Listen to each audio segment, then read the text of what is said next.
You are listening to the Norton Library Podcast, where we explore classic works of literature and philosophy with the leading scholars of the Norton Library, a new series from W. Norton that introduces influential texts to a new generation of readers.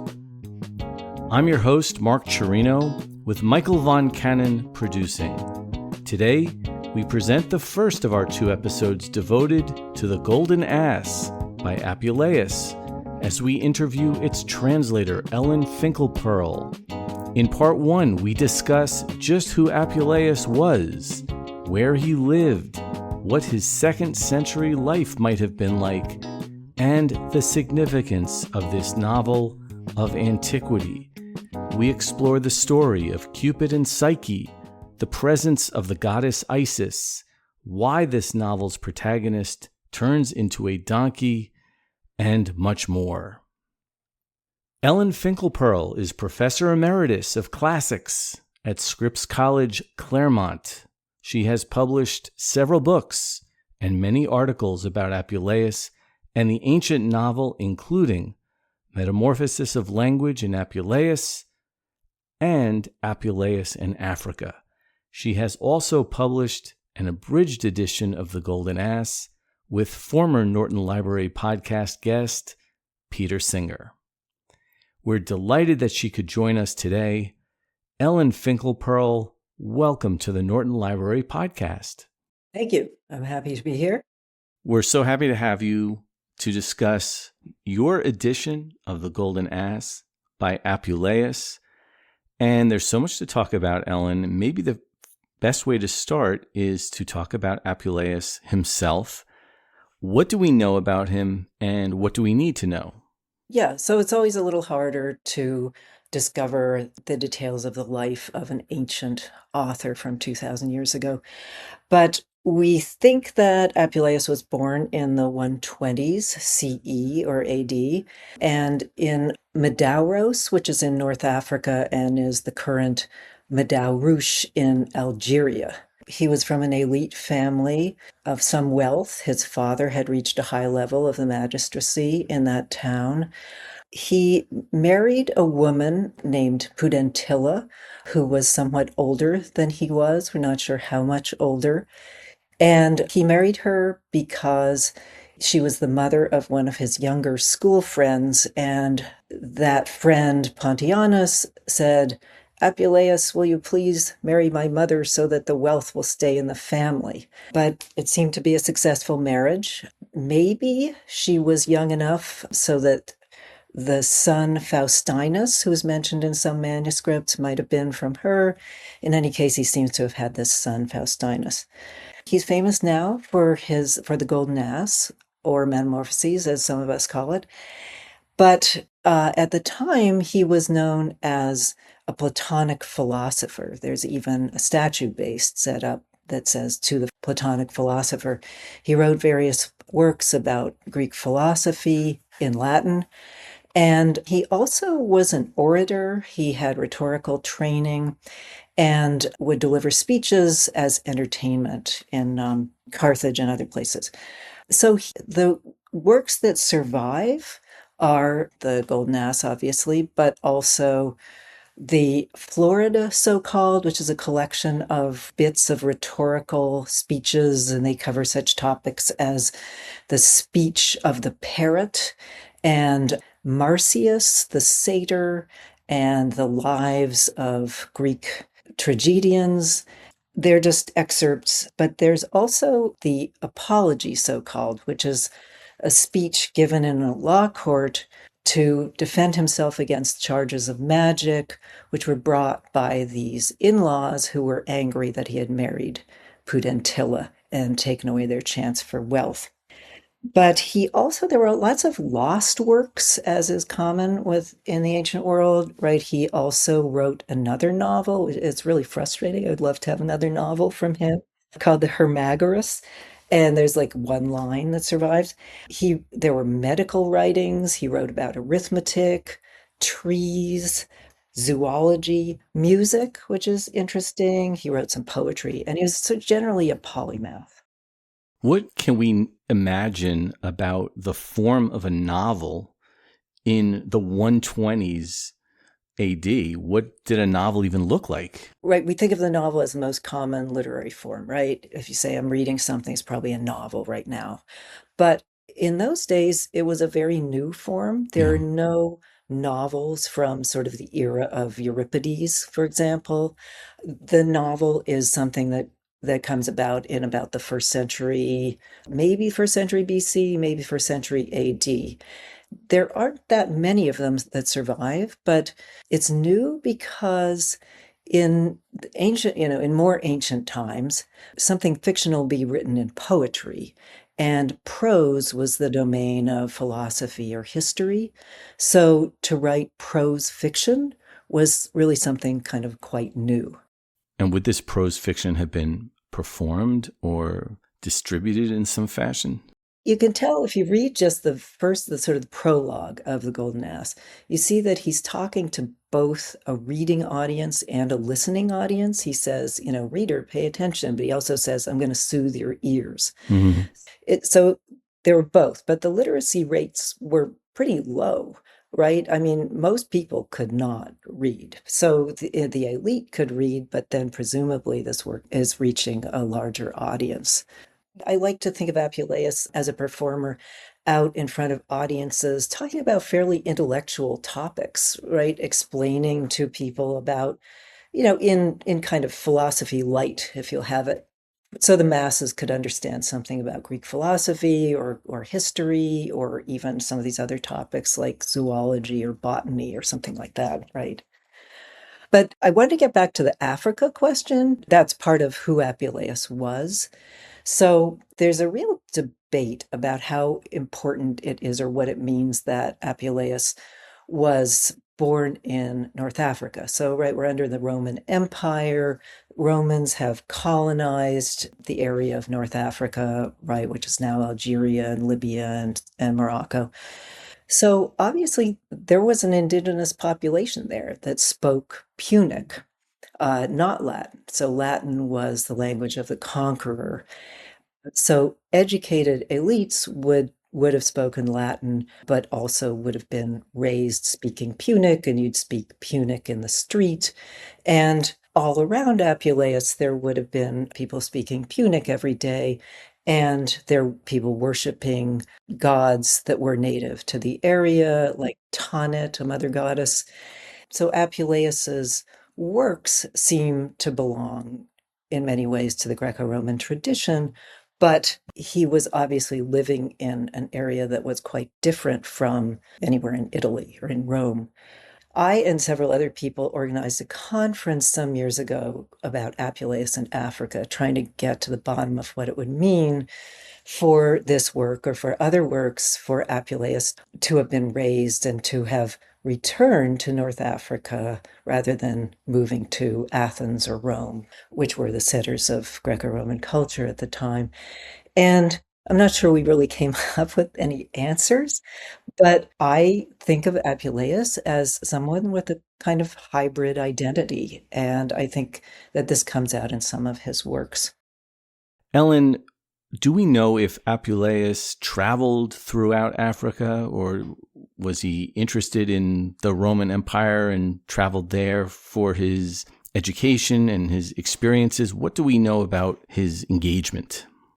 We know that he traveled to Athens and to Rome, especially to Athens for his education. Also, we know that he went to Phrygia, which is now in Turkey, because he writes about a monument there, which he said was the entrance to the underworld.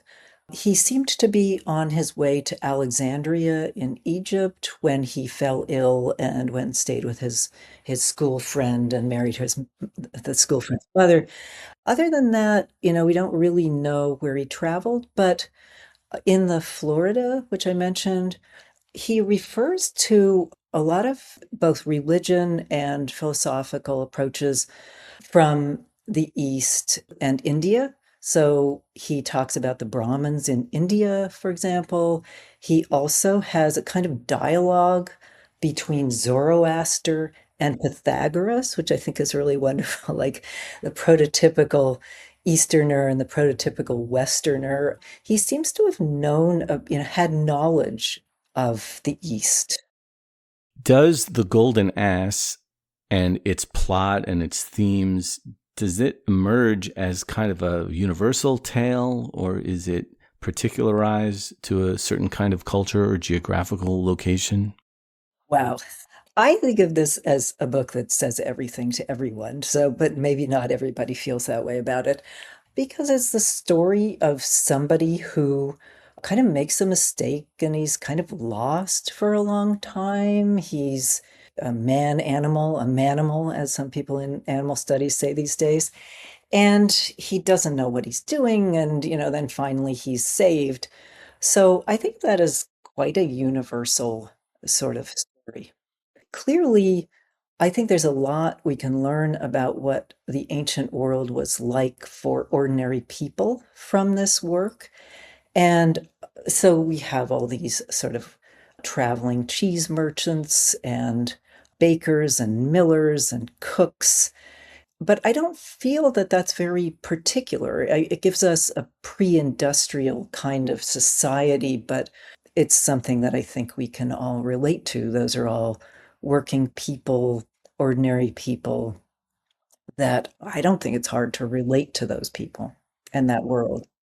Ellen, you alluded to the plot of The Golden Ass, and I think the plot, by any standards, is either outlandish or just very exciting and adventurous. Can you run through what the basic trajectory is of this novel? Okay, so there's this young man, Lucius, who's elite, aristocratic youth, and he's interested in magic. He goes to Thessaly, where he's figures he's going to find some magic. He gets involved with a slave girl named Fotis, and he wants to turn into a bird, but she turns him into a donkey by mistake. And then he spends most of the book as a donkey until he's retransformed by eating roses in a procession for the goddess Isis, the Egyptian goddess Isis. That's really the basic plot is really only about half of the novel, and there are all these embedded tales, most of which don't have much to do with him at all. And then in the middle, we have the story of Cupid and Psyche, which is the most famous part of the novel. You're saying it doesn't really have anything to do with the main story and Lucius's particular narrative. So how are we meant to process it, that there are these disparate elements? Yeah, well, this is the big question with Apuleius, and I think for a long time, classicists really didn't want to have anything to do with Apuleius because it just seemed like this is a messy text. Then somewhere in the 60s, scholar Carl Schlam started to talk about the unity of the Golden Ass, and he wrote about the themes like curiosity and fortune that could be seen as unifying the text. But I think that now people just say, there are a lot of voices in this text. And these days we like having lots of voices, right? We like having people from different walks of life talk. So it is messy. And I mean, at least there is a trajectory there of Lucius, and is he ever going to regain his human form? But otherwise, I'm not going to try to argue that there's a lot of coherence, actually. What is behind Lucius's motivation to want to become a bird? Doesn't everybody want to be a bird? I mean, No, not everybody. I mean, you can fly, right? And you can, yeah. I mean, if you're interested in magic and you want to transform into something, a bird would be a good thing, right? Is it hubristic to want to become a bird? Is that what's being punished? Is that the moral of this story?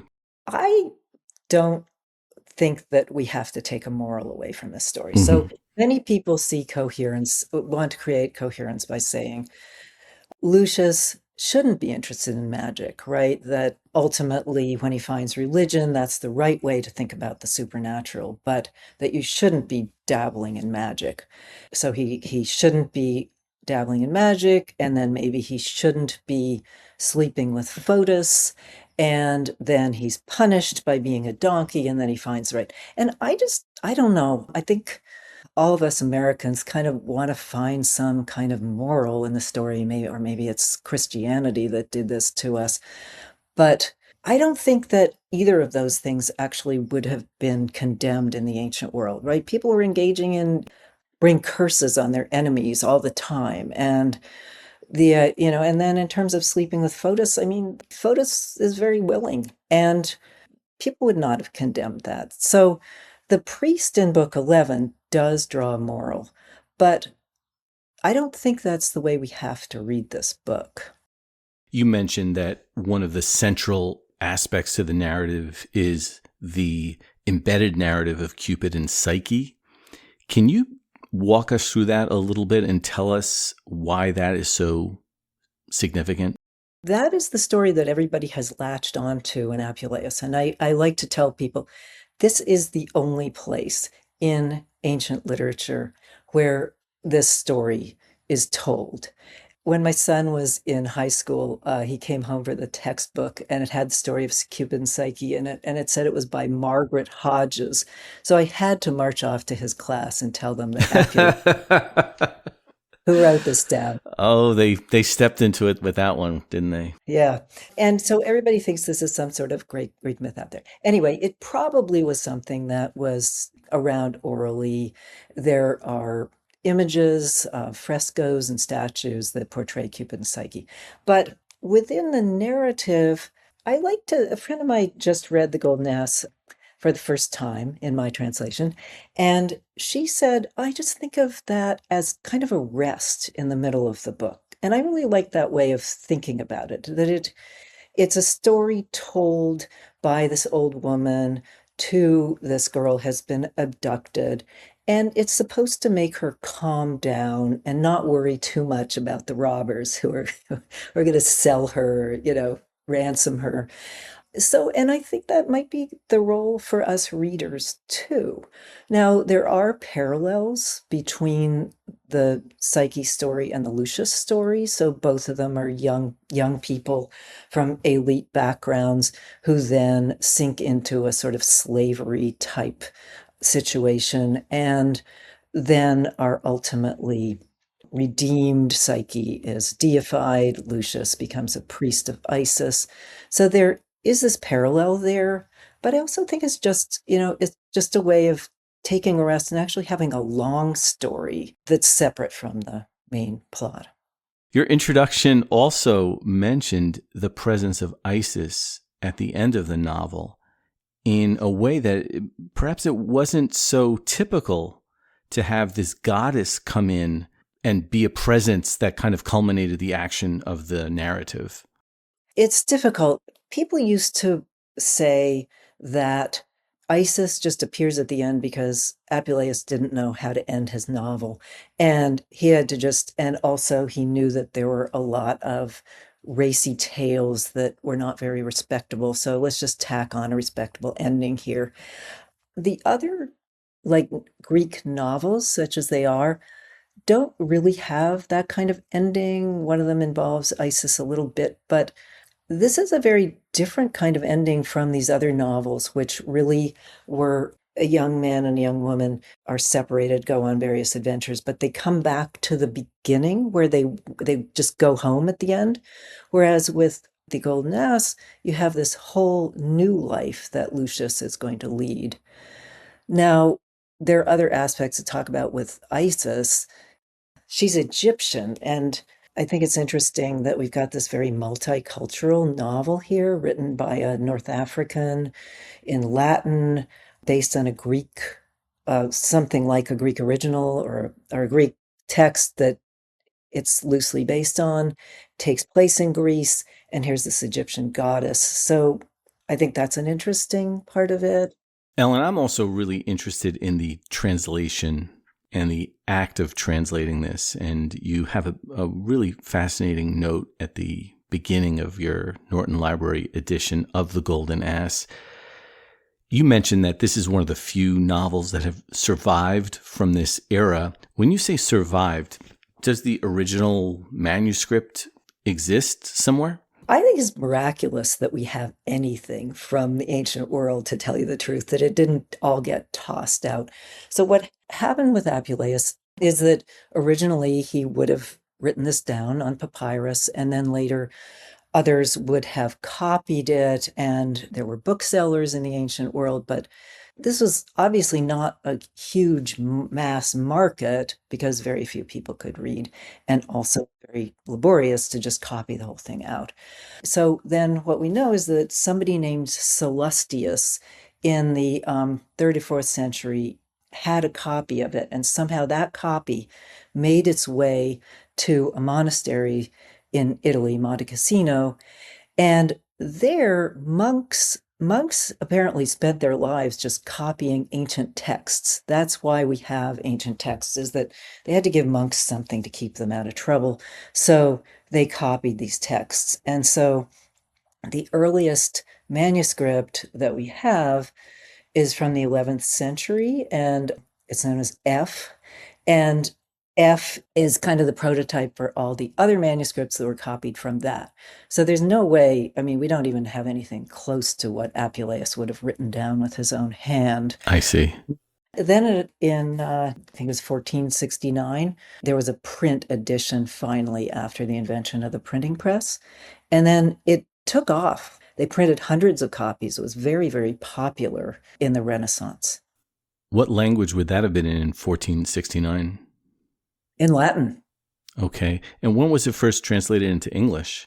So that was 1566. There was a translation by William Adlington that Shakespeare knew, and apparently Shakespeare just lifted lots of lines from Adlington's translation of the Golden Ass. And if we think about the Midsummer Night's Dream, and you have Yes. Autumn transformed into an ass, right? That's very much based on Apuleius. I imagine that the Golden Ass has been translated into English many times. So was your goal as a translator, did you want to do something that had never been done before? Or did you have a particular entrance into this text? Originally, I got into this whole project because of Peter Singer. Peter Singer, who is the animal rights philosopher. At one point, he contacted me. Now, I've been a vegetarian since 1968, and now I'm a vegan. So when I got this email from Peter Singer saying, I've just read The Golden Ass, and it's a wonderful animal text, I'm looking for somebody to translate excerpts from it, I almost fainted, because this idea of Peter Singer, who wrote Animal Liberation in 1975, reaching out to me. So you got vegetarianism and Apuleius and translating, like three of the best things in the world. So that's how I got into this in the first place, and I translated those excerpts. But then the Norton persuaded me I should do the whole thing. I'm glad I did. You know, Peter Singer has been on the Norton Library podcast to discuss his edition of utilitarianism, and we talked about animal rights on that show too. So that's a wonderful connection. No, that was really thrilling. But yeah, I mean, but then when I did get into the process of translating, I think my goal was to try to reproduce some of the style of Apuleius. And Apuleius's style is really, it's not the kind of Latin that people may have read if you've read Cicero or if you've read Livy, classical Augustan age Latin. It's very alliterative, it rhymes. And I wanted to read an example of that, of his style and the way I translated it. It's very exuberant. It's been described as Baroque. But a lot of translators don't really want to get into translating that kind of, it kind of slows you down, right? It's not easy to read. So my approach was to try to introduce some of that crazy language without it interrupting the flow too much. And I also kind of wanted to keep the structure of my language a little bit closer to Latin. Latin's a very different language from English. I have an example in my introduction, which people could look at, and I like that one because it's not as typical as what I'm about to read, but when in book 9, Apuleius is describing a really evil woman, and he says, and this is the Latin, right? He characterizes her as Siwa, Skywa, Virosa, Ebriosa, Perwicox, Pertinox, right? So you can hear Siwa, Yeah. Skywa, Virosa, Ebriosa, right? It's very repetitive. So I translated that she was ferocious, contumacious, debauched and drunken, persistent and insistent. Right. So I wanted to preserve some of that. And so is the emphasis on fidelity to what Apuleius wrote, plus the rhythm, plus the content? Are you trying to sort of reconcile all of these various things? Did you find that to be a particular challenge when you're trying to get that rhythm and rhyme that is inherent in the original? Yeah, it was challenging. And then, since I've always wanted to do some translating, but I'm primarily a scholar of Apuleius. So I really, in my translating, I sat down there with these heavy commentaries and with a thesaurus. And so I'm trying to find words that would rhyme, but that had the right meaning. And I do little graphs. I mean, it wasn't always easy to come up with words that had the right meaning, but also, would rhyme or be rhythmical.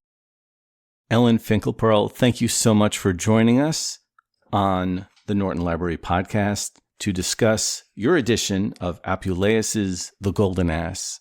Thanks so much, Ellen. Thank you. The Norton Library edition of The Golden Ass by Apuleius, translated by Ellen Finkelpearl, is available now in paperback and ebook. Check out the links in the description to this episode for ordering options and more information about the Norton Library, including the full catalog of titles.